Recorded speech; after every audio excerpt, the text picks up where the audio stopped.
الحمد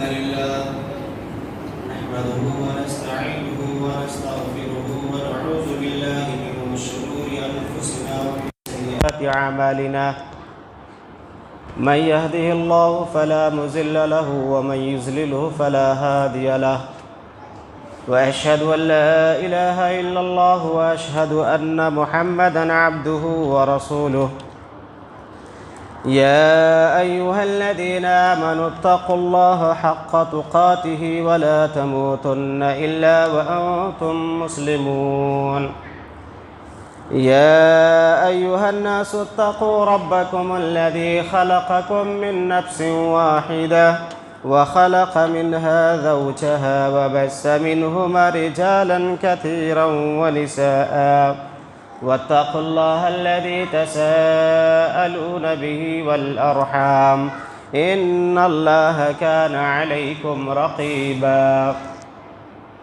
يا أيها الذين آمنوا اتقوا الله وقولوا قولا سديدا يصلح لكم أعمالكم ويغفر لكم ذنوبكم ومن يطع الله ورسوله فقد فاز فوزا عظيما أما بعد فإن خير الحديث كتاب الله وخير الهدي هدي محمد صلى الله عليه وسلم وشر الأمور محدثاتها وكل محدثة بدعة وكل بدعة ضلالة وكل ضلالة في النار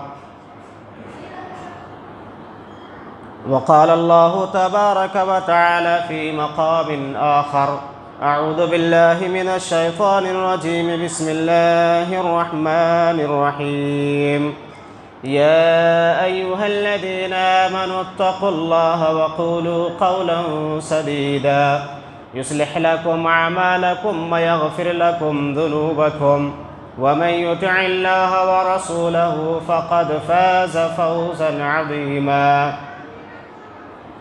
رب اشرح لي صدري ويسر لي أمري واحلل عقدة من لساني يفقهوا قولي رب زدني علما۔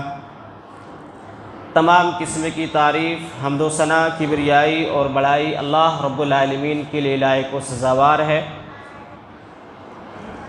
جو ہم سب کا خالق ہے، مالک ہے، رازق ہے، پالنہار ہے، مدبر ہے، جس نے ہم بنے نوع انسان کی رشد و ہدایت کے لیے بہت سارے انبیاء اور رسول کو اس دنیا کے اندر مبعوث فرمایا۔ بعدہ درود و سلام نازل ہو اللہ رب العالمین کے بھیجے گئے تمام نبیوں اور تمام رسولوں پر، بالخصوص ہمارے اور آپ کے آخری نبی جناب محمد رسول اللہ صلی اللہ علیہ وسلم پر، ان کے آل و اصحاب اور ان کے متبعین پر۔ معزز سامعین، آج کا موضوع ہے جھوٹ کے نقصانات۔ جھوٹ ایک ایسی برائی ہے، ایک ایسا گناہ ہے جو ہمارے معاشرے میں کثرت کے ساتھ پایا جاتا ہے، اور اس گناہ کو ہمارا معاشرہ ایک معمولی گناہ سمجھتا ہے، بلکہ یوں کہیں کہ گناہ ہی نہیں سمجھتا، جبکہ جھوٹ ایک ایسا گناہ ہے، ایک ایسی برائی ہے کہ اس جھوٹ کی وجہ سے ہمارے رشتے خراب ہوتے ہیں، اس جھوٹ کی وجہ سے بھائی بھائی کے درمیان لڑائیاں ہوتی ہیں، اس جھوٹ کے درمیان شوہر اور بیوی کے درمیان ناچاقی پیدا ہوتی ہے، اور اسی جھوٹ کی وجہ سے ایک خاندان دوسرے خاندان سے دور ہوتا ہے، اور اسی جھوٹ کی وجہ سے ہمارا معاشرے میں انتشار اور اختلاف پیدا ہوتا ہے۔ لیکن ان سب کے باوجود ہم اور آپ، بلکہ ہمارا پورا معاشرہ اس بڑی برائی کو یا اس بڑے گناہ جھوٹ کو گناہ سمجھنے کو تیار نہیں ہے، بلکہ اگر سمجھتے بھی ہیں تو بہت معمولی گناہ اس کو سمجھتے ہیں۔ اللہ رب العالمین نے سورہ احزاب کے اندر فرمایا یا ایھا الذین آمنوا اتقوا اللہ وقولوا قولا سدیدا یصلح لکم اعمالکم ویغفر لکم ذنوبکم ومن یطع اللہ ورسولہ فقد فاز فوزا عظیما۔ اللہ رب العالمین فرماتا ہے ایمان والو اللہ رب العالمین سے ڈرو، اور جب بھی تم کوئی بات کرو اپنی زبان سے کوئی بھی بات نکالو، کوئی بھی لفظ نکالو تو بہت صاف سیدھی اور سچی بات کرو۔ تمہاری گفتگو، تمہارے منہ سے نکلنے والے الفاظ بالکل صاف، سچے اور سیدھے ہونے چاہیے، جھوٹ نہیں ہونا چاہیے۔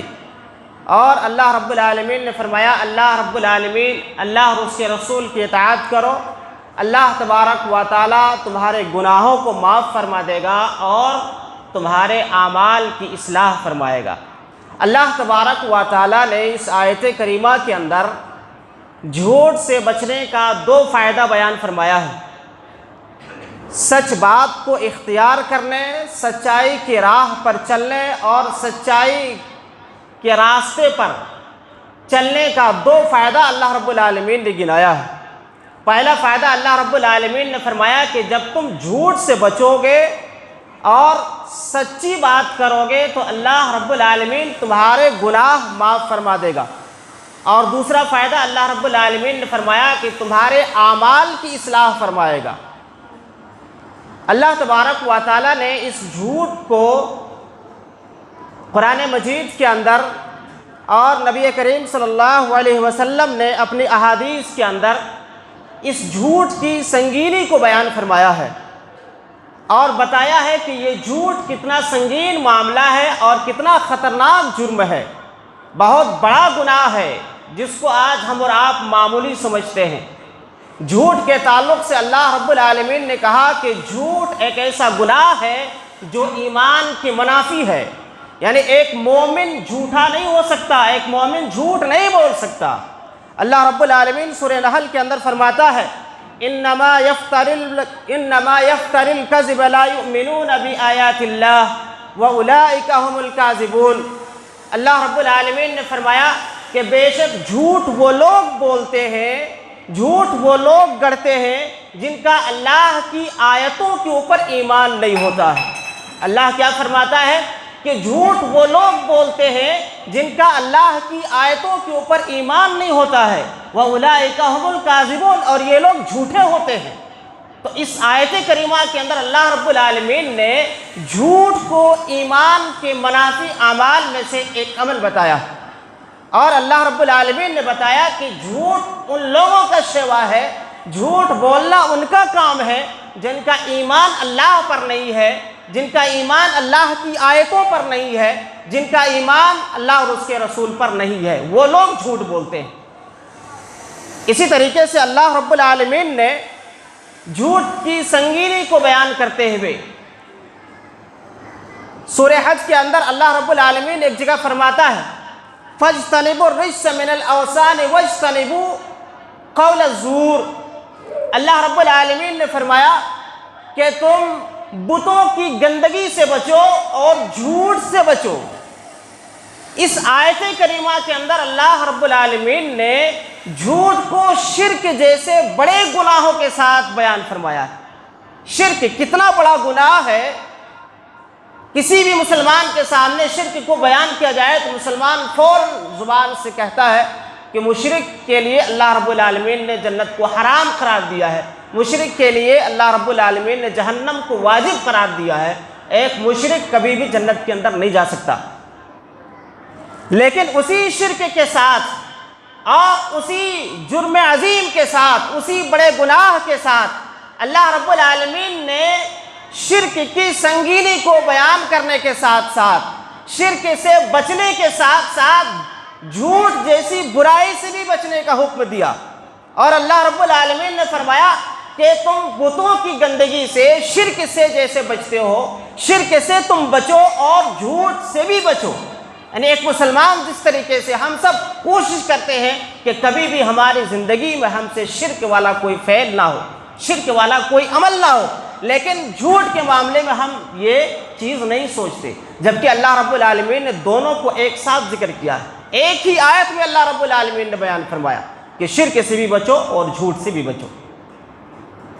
اللہ کے نبی صلی اللہ علیہ وسلم نے بھی اپنی احادیث کے اندر جھوٹ کو کبیرہ گناہ اور بڑے گناہوں میں سے ایک بڑا گناہ شمار کیا ہے۔ بخاری شریف کے اندر اللہ کے نبی صلی اللہ علیہ وسلم کی حدیث موجود ہے۔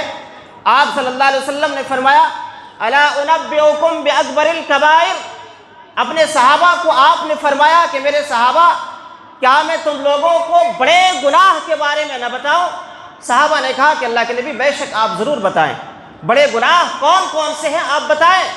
اللہ کے نبی صلی اللہ علیہ وسلم نے فرمایا الاشراک باللہ وعقوق الوالدین، شرک کرنا بڑا گناہ ہے، ماں باپ کی نافرمانی کرنا بڑا گناہ ہے، الا وقول الزور وشہادۃ الزور، آگے اللہ کے نبی نے فرمایا جھوٹ بولنا بڑا گناہ ہے، جھوٹی گواہی دینا بڑا گناہ ہے۔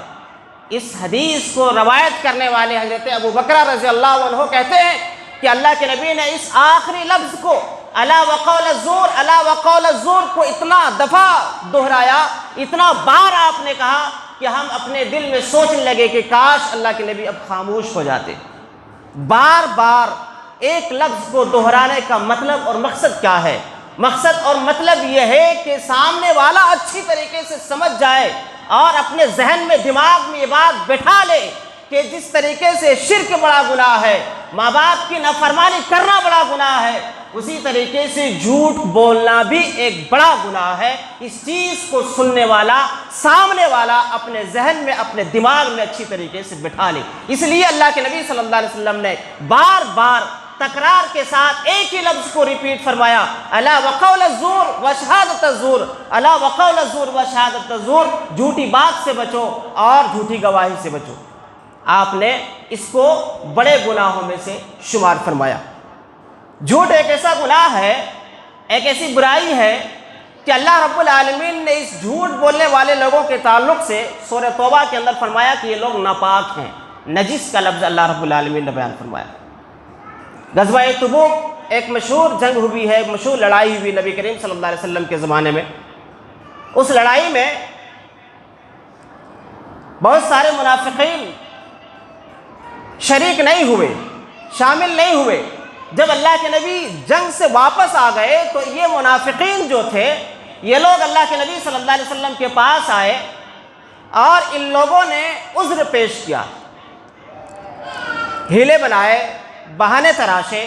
اللہ کے نبی صلی اللہ علیہ وسلم نے ظاہری چیزوں کو دیکھ کر کے ان سب کو معاف کر دیا۔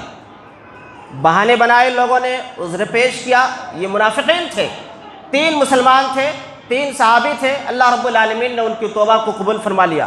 لیکن جو منافقین تھے، ان منافقوں نے جھوٹ کا راستہ اپنایا، اللہ کے نبی صلی اللہ علیہ وسلم کے سامنے عذر تلاش کیا اور جو ہے جھوٹے بہانے بنائے۔ اللہ رب العالمین نے، اللہ کے نبی صلی اللہ علیہ وسلم نے سب کو وقتی طور پر معاف فرما دیا۔ اللہ کے نبی صلی اللہ علیہ وسلم نے معاف فرما دیا، لیکن اللہ رب العالمین نے ان سب کی حقیقت کو اور ان کی سچائی کو آپ صلی اللہ علیہ وسلم کے سامنے اور مسلمانوں کے سامنے بیان فرما دیا کہ حقیقت کیا ہے، سچائی کیا ہے۔ اللہ تبارک و تعالیٰ نے فرمایا سورہ توبہ کے اندر ان جھوٹ بولنے والے منافقین کے تعلق سے انہم رجس ومأواہم جزاء بما کانوا یکسبون، اللہ رب العالمین نے فرمایا کہ یہ جو منافقین ہیں، جن لوگوں نے جھوٹے عذر بیان کر کے جو ہے اپنی چھٹی کرا لی ہے، اللہ رب العالمین نے فرمایا انہم رجس، یہ لوگ ناپاک ہیں، ومأواہم جہنم بما کانوا یکسبون، اور ان کا ٹھکانہ جہنم ہے ان کے کرتوت کی وجہ سے۔ تو اللہ رب العالمین نے ایسے منافقین کے تعلق سے جن لوگوں نے جھوٹ کا سہارا لیا، اللہ کے نبی صلی اللہ علیہ وسلم کے سامنے جھوٹے عذر رکھے، اللہ رب العالمین نے ایسے منافقین کو کہا کہ یہ لوگ ناپاک ہیں، ان کا ٹھکانہ جہنم ہے، اور ان کے کرتوت کی وجہ سے، ان کے کالے اعمال کی وجہ سے۔ تو معلوم ہوا کہ جھوٹ کی سنگینی اسلام میں بہت ہی خطرناک ہے۔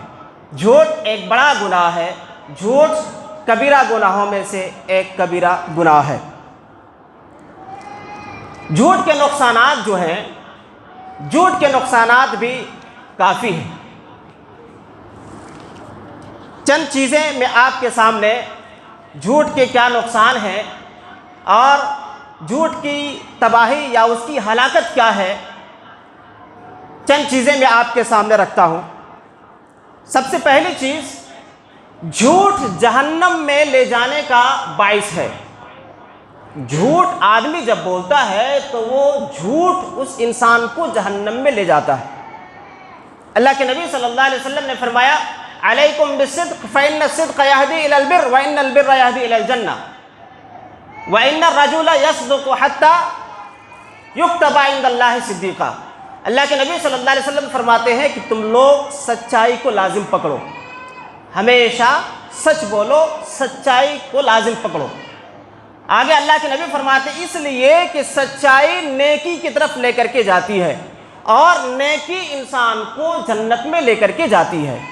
ایک انسان جب سچائی کی راہ پہ چلتا ہے تو اللہ رب العالمین کی یہاں وہ سچوں میں کا ایک سچا لکھا جاتا ہے۔ اس کے بعد اللہ کے نبی فرماتے ہیں وَإِيَّاكُمْ وَالْكَذِبَ فَإِنَّ الْكَذِبَ يَهْدِي إِلَى الْفُجُورِ وَإِنَّ الْفُجُورَ يَهْدِي إِلَى النَّارِ۔ اللہ کے نبی فرماتے ہیں کہ جھوٹ سے بچو، اس لیے کہ جھوٹ انسان کو برائی کی طرف لے کر کے جاتا ہے اور برائی انسان کو جہنم میں لے کر کے جاتی ہے۔ آگے اللہ کے نبی فرماتے ہیں کہ آدمی جب مسلسل جھوٹ بولتا رہتا ہے تو اللہ تعالیٰ کے یہاں وہ شخص جھوٹوں میں کیا ایک جھوٹا لکھا جاتا ہے۔ یہ حدیث بتاتی ہے کہ انسان جب جھوٹ بولتا ہے تو جھوٹ بولنے کی وجہ سے وہ جھوٹ اس انسان کو جہنم میں لے کر کے چلا جاتا ہے، یعنی جھوٹا انسان جہنم میں داخل کر دیا جاتا ہے۔ تو جھوٹ کا یہ پہلا نقصان ہے۔ اسی طریقے سے دوسرا نقصان جھوٹ کا یہ ہے کہ جھوٹ منافقین کی جو نشانیاں اللہ کے نبی صلی اللہ علیہ وسلم نے بتائی ہیں وہ نشانیوں میں سے ایک نشانی ہے۔ اللہ کے نبی صلی اللہ علیہ وسلم صحیح مسلم کے اندر فرماتے ہیں آیت المنافق ثلاث، منافق کی 3 نشانیاں ہیں، منافق کی 3 صفات ہیں۔ اذا حدث کذب واذا وعد اخلف واذا اؤتمن خان۔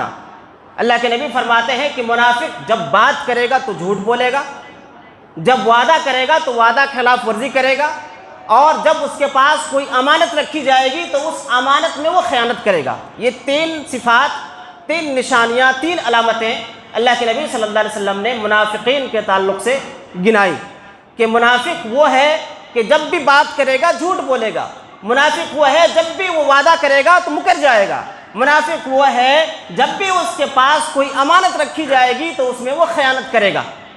آگے اللہ کے نبی صلی اللہ علیہ وسلم فرماتے ہیں وَإِن صَامَ وَصَلَّ وَأَنَّهُ زَعَمَ مسلم، اگرچہ وہ روزہ رکھے اور نماز پڑھے اور اپنے آپ کو مسلمان سمجھے۔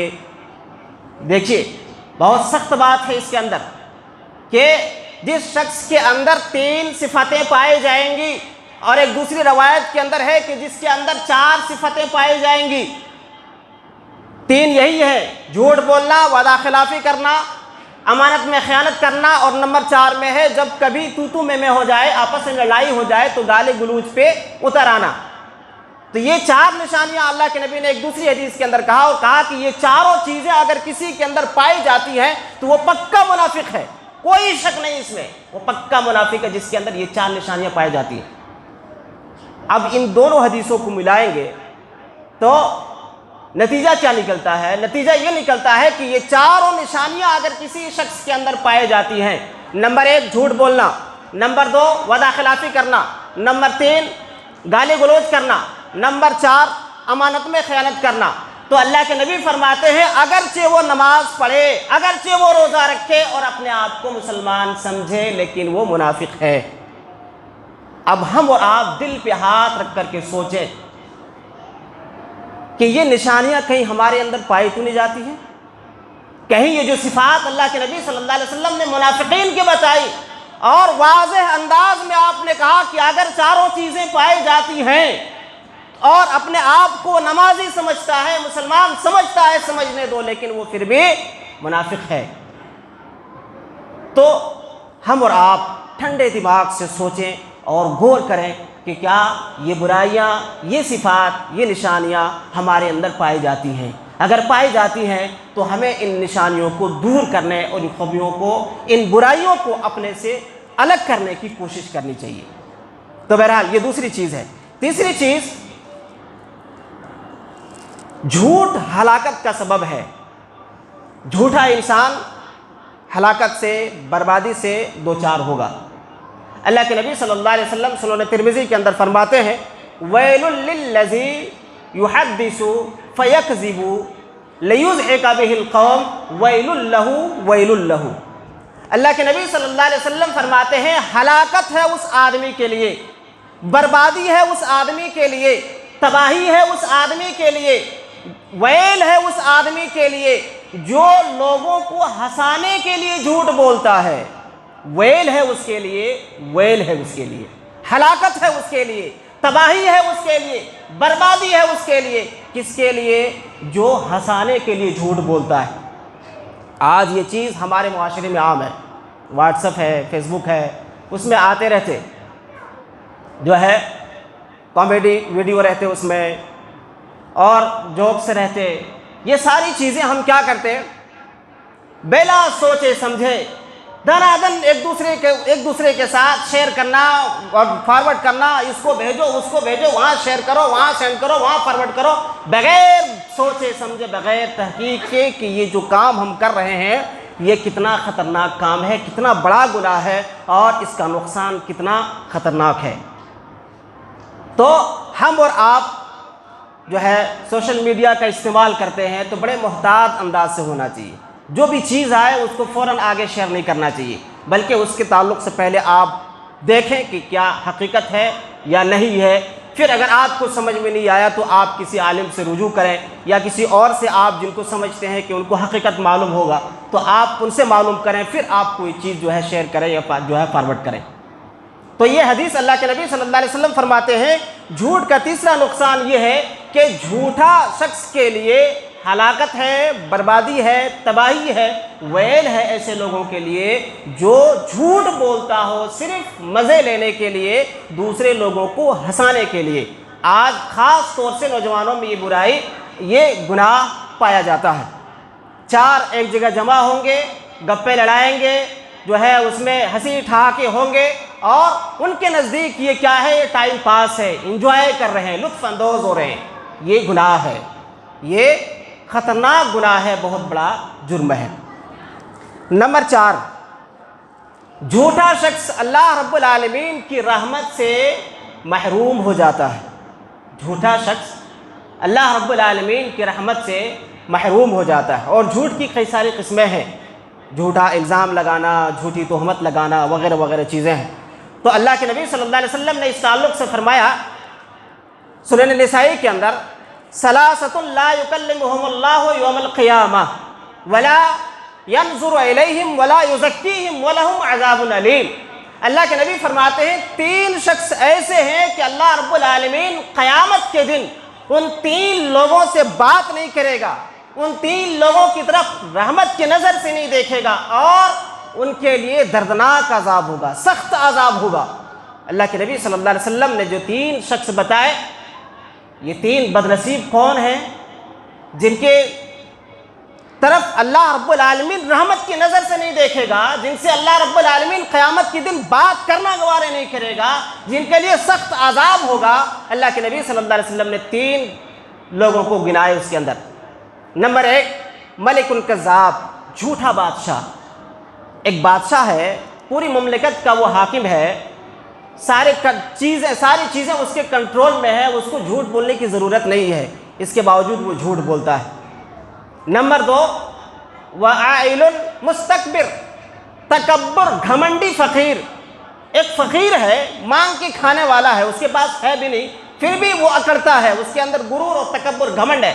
ایک آدمی کے پاس پیسہ ہے، دولت ہے، پراپرٹی ہے، اور اگر وہ اس کے اندر اکڑ ہے تھوڑی بہت تو سمجھ میں آتی ہے بات، اس کے پاس سب کچھ ہے اس لیے یہ ذرا سینہ تان کے چلتا ہے۔ ایک آدمی کے پاس کچھ ہے ہی نہیں، وہ بالکل غریب ہے، کلاش ہے، فقیر ہے، اس کے باوجود وہ اکڑ کے سینہ تان کے چلتا ہے۔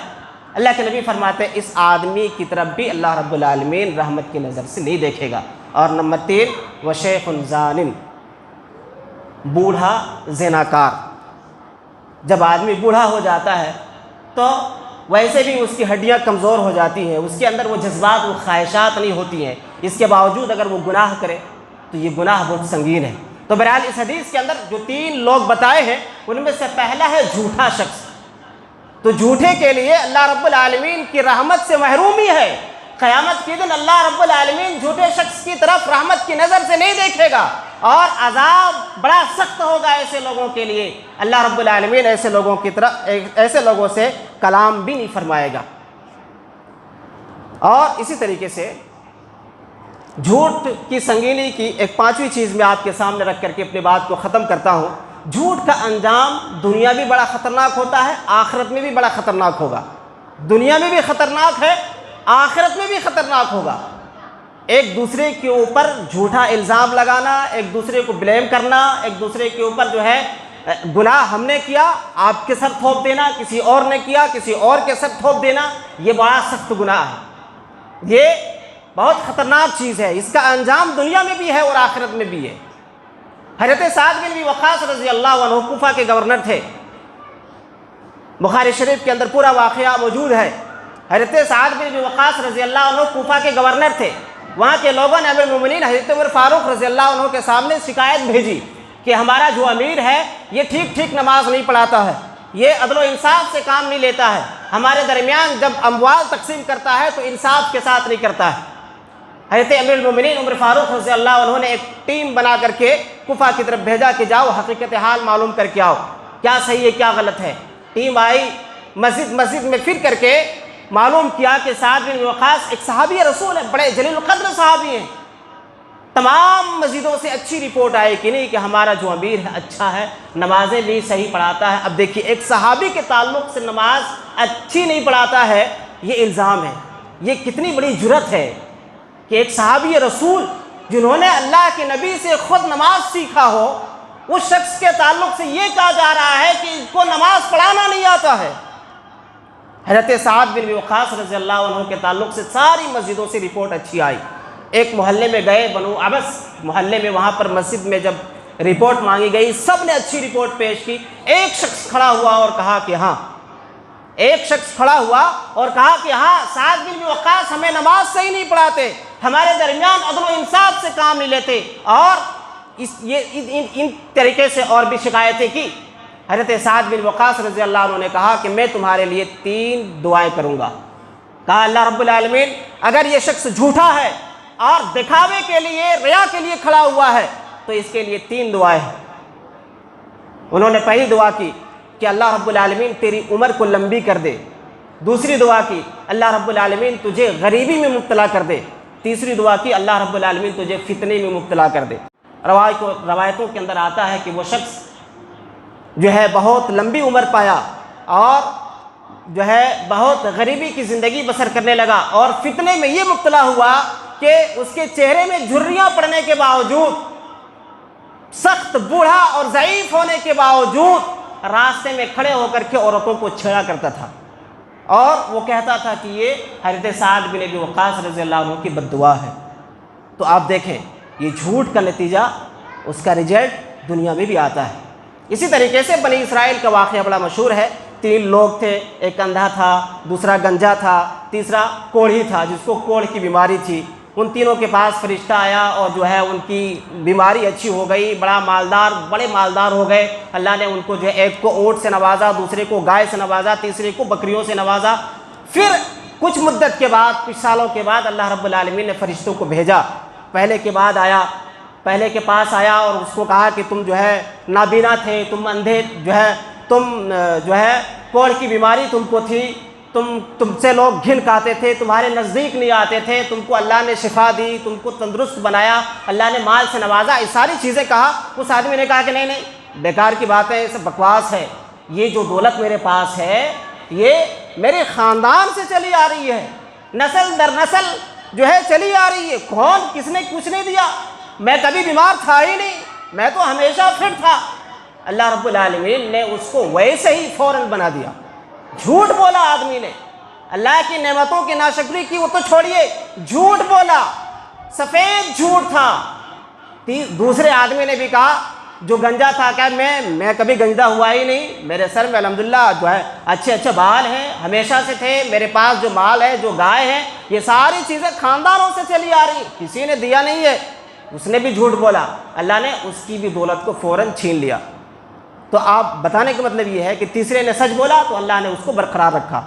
جو بکری والا تھا اس کے پاس جب فرشتہ گیا تو اس نے کہا کہ ہاں میں اندھا تھا، اللہ نے مجھے شفا دی، میں دیکھنے والا ہوا، میں غریب تھا، اللہ نے مجھے بکریاں دی، میں بہت مالدار ہو گیا، یہ سب کچھ اللہ کا کیا کرایا، میرا کچھ بھی نہیں ہے، جتنا تم کو لینا ہے لے لو۔